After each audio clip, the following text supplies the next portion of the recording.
What's up, Salty Dog World? Big Z here to talk tides. So first of all, what is a tide?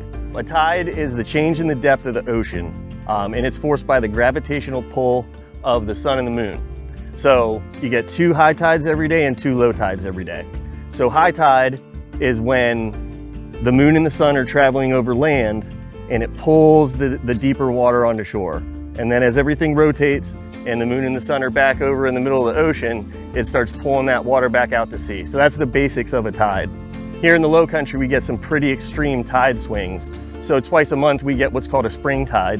And that's when the earth, the sun, and the moon line up perfectly and the force is at its max. So you get a really big tide and a really low tide. So here in the Lowcountry, we're about an hour past low tide, and that depth can change all the way up to 10 feet. So it's a pretty extreme change here. And the reason for that is the South Carolina coast has a very shallow shelf offshore.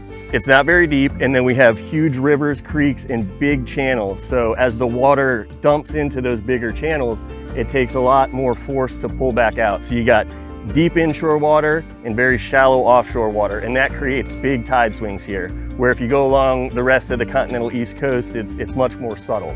There are places up in Nova Scotia and Alaska that swing 50 feet in one tide cycle. So like I said, we're an hour after low tide, so in a few hours, let's check back in and see the difference in the way this water looks at high tide. Well, I waited a few hours to come down to the marina. As you can see, there's a lot more water in the marina right now. So we're about an hour from high tide. And just to break down what that means, there's a 12-hour and 25-minute interval between high tides and also between low tides. So every 6 hours and 12 minutes, you're gonna have a low and a high. So that's why you're at the beach at Hilton Head.